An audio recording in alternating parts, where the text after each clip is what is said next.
So I have caved and I've applied for RAP and I'm going to add in the application process for it. So we have got a reservation for today. I've already checked in. The app won't let me do that's my dad. The app won't let me do a screen grab. So I'm just going to have to film the screen. So we're going to return to the rides list. It gives you a list of all the wait times, which is great because it means you don't have to keep swapping into the Thorpe app. So we are going to go and do Hyperion next. And find it. So I'm going to ride now. We've got just me and Tim. And that's my access pass. So what we then do is it's on a 55-minute wait when I check into it, when I click onto it. So we're going to go and check it in, and that starts the 55-minute timer, I believe. I'm still learning how to use this. And then I'm locked out for 55 minutes from there. So we're going to go and head to Hyperion now. So at the entrance for a lot of these, there's a check-in point. So we are going to check in, ready to scan it, and then it goes green. And then we just show the ride attendant the green. So we've just finished riding Hyperion, and I'm now locked out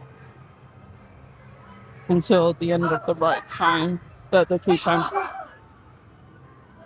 So to apply for the Ride Access Pass, so Merlin's RAP system, you do need to apply for a Nimbus card. So this can be done through the website.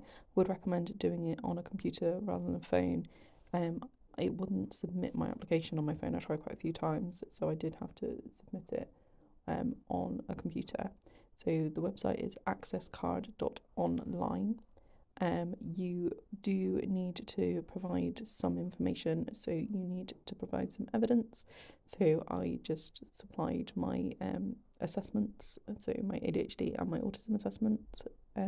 I just provided those, and you will need a photo for your card, and also you need to provide some form of ID like a passport photo, driving licence. It costs £15 and lasts for 3 years. And it's quite a simple application process, so you just have to fill in some questions so that you can prove your requirements for each of the individual icons. So I'm just going to show you. So you can fill it in for somebody else, obviously you might be filling it in for a child. So it will then ask you to give a little bit of evidence about your impairment. Now, this isn't the main part of the form, it just wants a little bit of an overview. And then to click the boxes for what are your relevant impairments, things that match. I don't think I have to fill that in to go to the next one. I do. Let's just put something in here.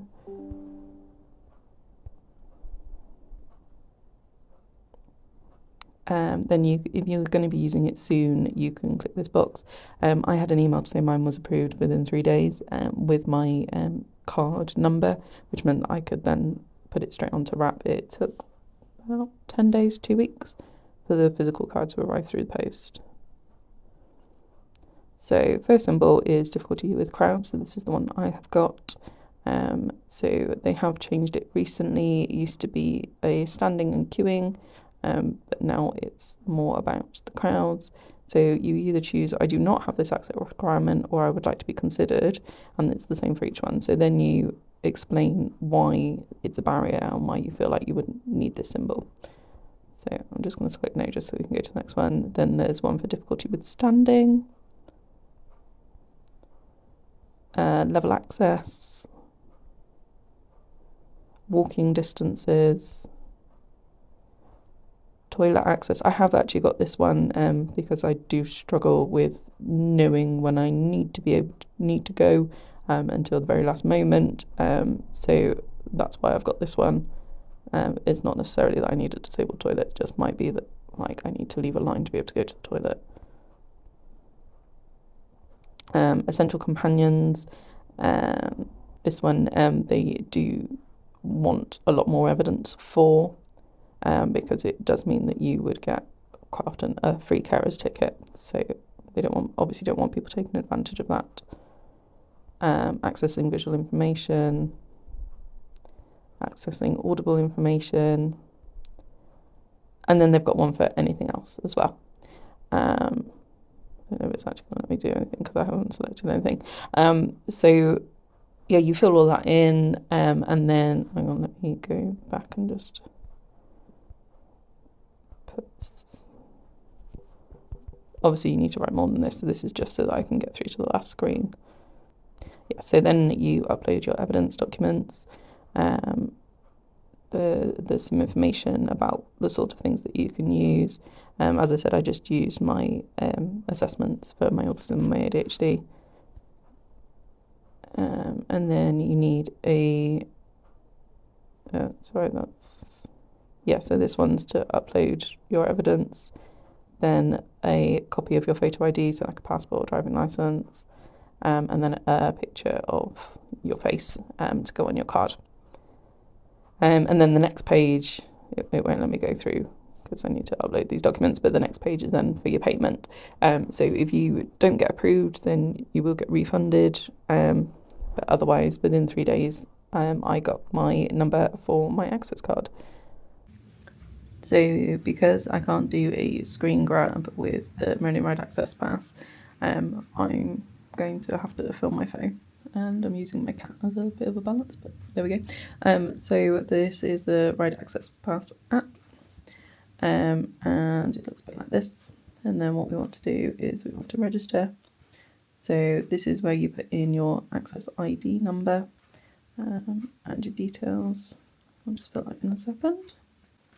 So once you have filled in your name and your Nimbus ID, it then asks you a couple of questions.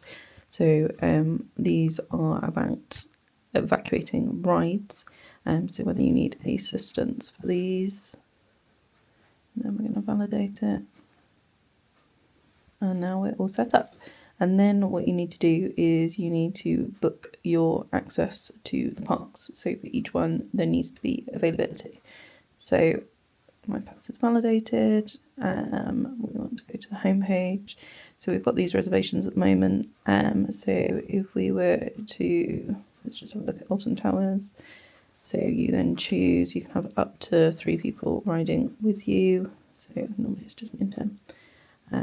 There is one I want for May still, so they're not always available, but I'm finding that they're coming up every now and again. There is a calendar which I will try and insert, which shows you when they release each of the months of dates. But I have been finding that even the day before, you tend to be able to get one. So I don't actually want one for this day, but I'm just going to press that. And then it'll ask you to confirm. You do still need, obviously, a reservation for the park, whether that's with your annual pass or a ticket. So yeah, it's as simple as that to book your dates, but there does need to be one available. I'm going to cancel that because we don't want that. So yeah, it's for these 4 parks. So the Merlin parks, and then I can edit these if I need to. So if I need to cancel them, we can go in and cancel them down here. And then you do need to check in to the park. Okay, so today was the first time that we used RAP, which is the Ride Access Pass. Ride Access Pass from Merlin. So we've not used it before. I have tried to be determined that I'm not going to use it, but then we had quite a negative experience with Hyperia a couple of weeks ago. So I decided to apply for it. So I think a few weeks ago we got stuck in the Hyperia queue.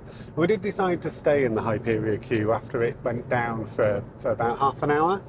And basically the Merlin business strategy now seems to be they're giving away tickets and annual passes quite frequently on special offers, and they're really chasing you to purchase their fast track lightning lane or whatever they call their skip the line queue thing, but which is quite expensive. I think it's over £100 for the full full unlimited one. You can also buy one shot Yeah, fast and tracks. if you've got a premium pass or premier pass, whatever the top level one is, then you get one free one a day per park as well. So if you decided to do Thorpe Park and then go to like Legoland, you'd get one in Thorpe and then one in Legoland. Yeah, but we found when we were queuing, if on the standby wait, it was once it reopened, it was running quite quickly. Yeah. But as soon as the ride access pass queue and the fast track queue started filling up, the standby queue just basically came to a standstill. It did. And because the ride had been down for half an hour, anybody who was planning to get on that with either their fast track or ride access pass basically all went to the front of the queue, which Yeah. I suppose is what that system is for. And if you're paying for it, then yeah, you should see the benefit of being able to walk on. Yes. But obviously, it did do you in. We did end up waiting. It was nearly an hour. It was nearly 2 hours. To get on Hyperia last week, and then basically that did you for the rest Yeah, of we the then went day. home because I was really done. It didn't help that we were stuck for probably about half an hour next to the lift hill motor, which was making this awful squeaky noise. It was really high pitched. I find this in a lot of the queues though at the Merlin parks, because I noticed it today in the queue for the queue for Swarm. Yeah. There's a lot of noise that I don't know what it is, but when you're close to a speaker, it is definitely loud.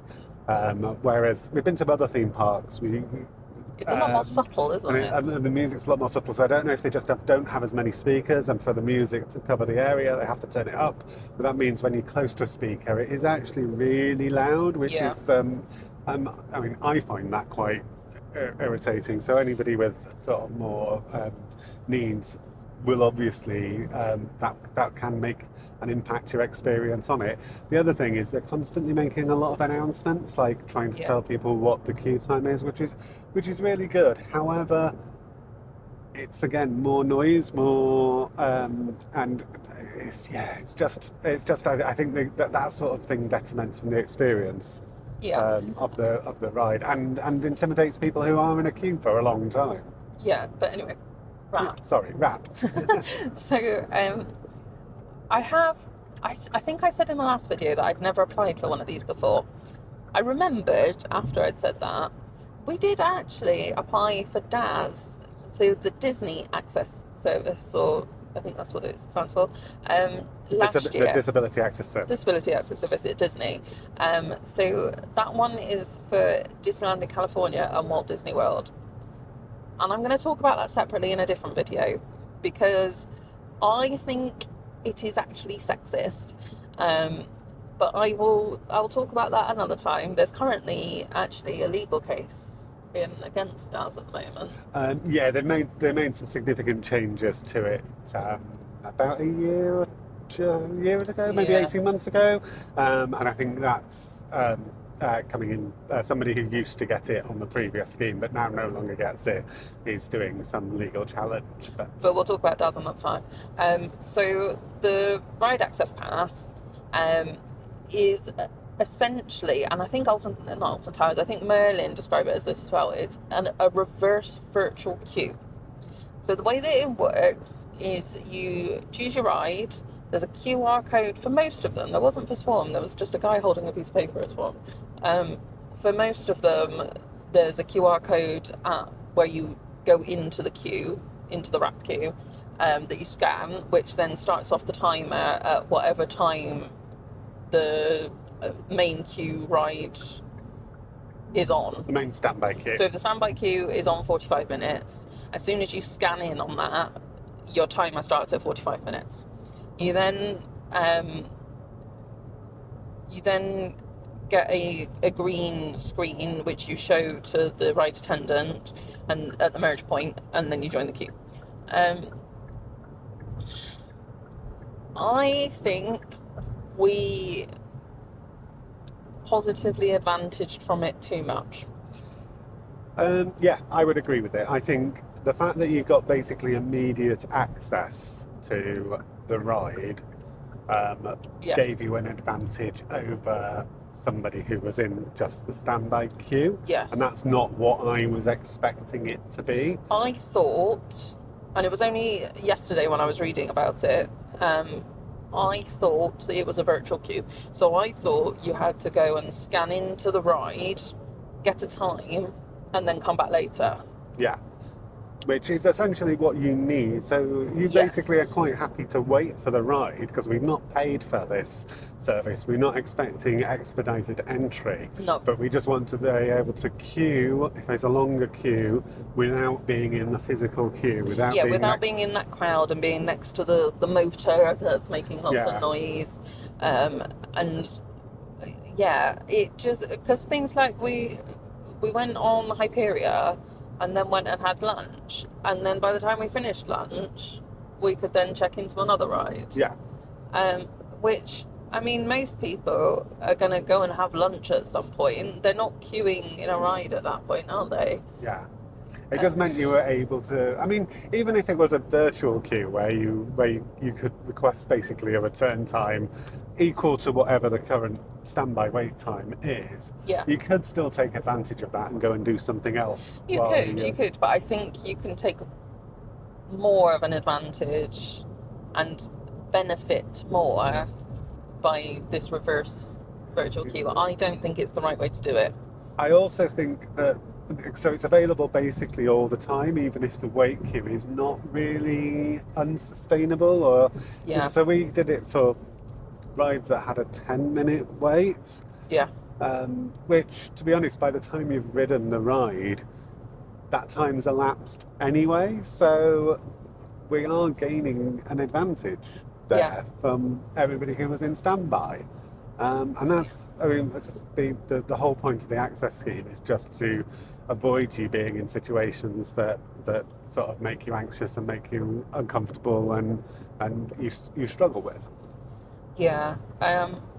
I think it should be a straightforward virtual queue, because you're also taking into account by the timers, including the time that you're on the ride as well, which actually that should be included in your queuing time. Yes.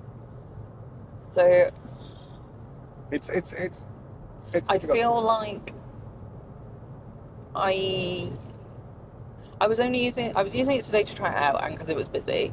I will continue to use it on high capacity long rides if it's over 30 minutes. I can queue in probably up to a 20-30 minute queue. Yeah, and you're fine up to 20-30 minutes as long as the queue's sort of not noisy, not too intense.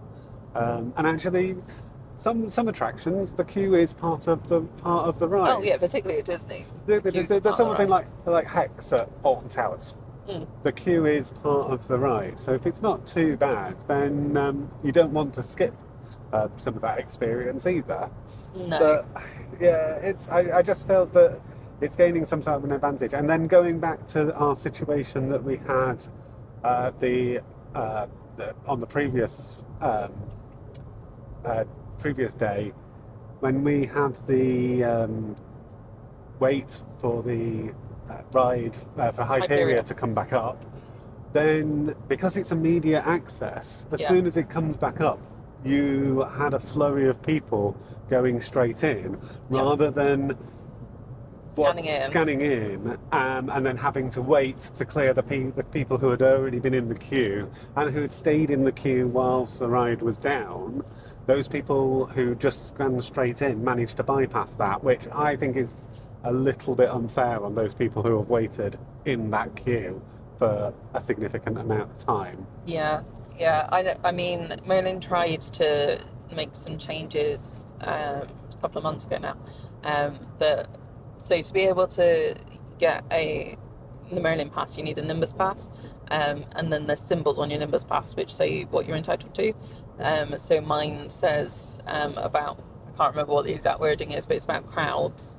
Because Nimbus changed their symbols recently, and then there's also a +1 as well, which means that you need essentially a carer, someone to support you all the time, which I don't have. So Merlin were trying to change it, that to be able to use the disability access, because they know that it's in high demand, that you would need to have the difficulty with crowds, but also the +1, and they got an awful lot of backlash on that. Yeah, and I think quite rightly as I think well. quite rightly. I think actually, It's not. if you need it, you need it. If you However, need it, but it's not. I don't think it's right the way that it is at the moment. And I think the biggest problem with that, I will link the Defunct Land video. It explains it very well. The Defunct thing is very good. It concentrates mainly on Disney parks, but it explains how different ways of doing basically fast pass have a real impact on those people who are in a standby queue. Yes. I mean, I don't know. So in theory, you could have requested a ride while the ride was closed, potentially. I'm not too sure. No, because you have to scan in. But as soon as it reopens, you can scan in. Yeah. Whereas if it was a standard virtual queue, as soon as it reopened, if you scanned in, you would then be made to wait whatever their estimated current wait time is, which therefore allows all those people to get through the queue who have been waiting while it's closed. Yeah. And then you get to have your go, which is fair. Yeah, and it needs to be fair. Fair to people who need it, but also fair to all of the other guests as well, because we got on a lot more today than we would have done if we were standing in queues. A lot more. To be honest, we probably wouldn't have done very much because we wouldn't have stood in the queues because they were quite long. As I said, I only do a 20-30 minute queue. But yeah, I think we're going to see a big difference, I think, when we do our road trip. So do subscribe and follow along for when we do our road trip. So at the end of June, beginning of July, we're doing a European road trip. We're going to Efteling, Phantasialand, Europa Park. I think Europa Park's going to be the key one. So Europa Park don't sell any fast track. They don't have a fast track service. They do have some form of disability, but I don't think it's really that required. I don't think we'll necessarily need to I'm not access even going to that apply for it. because they have a lot of attractions. There is stacks and stacks of attractions at Europa Park. It is very, very, very, very dense with attractions. There's lots of attractions, lots of filler attractions, which I think is what a lot of our UK parks are missing. Massively. It's those filler attractions that you can go and jump on in a 5 or 10, 15 minute wait without it being too crazy. Yeah. And because, I mean, Thorpe Park, everything is basically, at one point, was on a 45-minute wait. Yeah. Or certainly all the major rides, and then the smaller rides, or the water rides as well. But you may not want to go on. But yeah. So we'll see how it progresses. We're gonna keep updated on the different disability passes. I will do a video on applying for DAS, because it's very different how you apply for DAS in different places. It's very different in Disneyland Paris. So I think we'll do a Disney access video.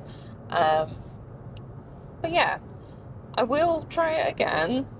I feel quite guilty using it.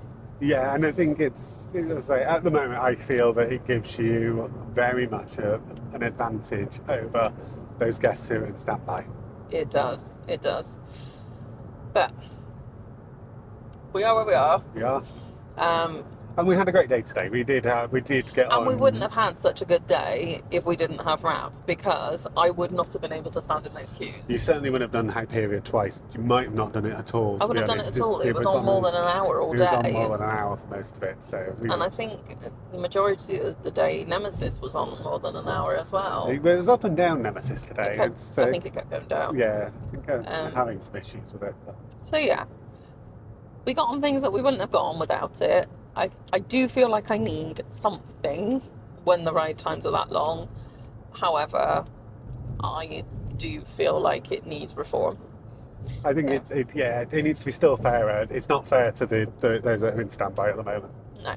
But anyway, we will leave it there. Please do subscribe. Comment with what you think about the disability passes. And we'll see you soon. Bye.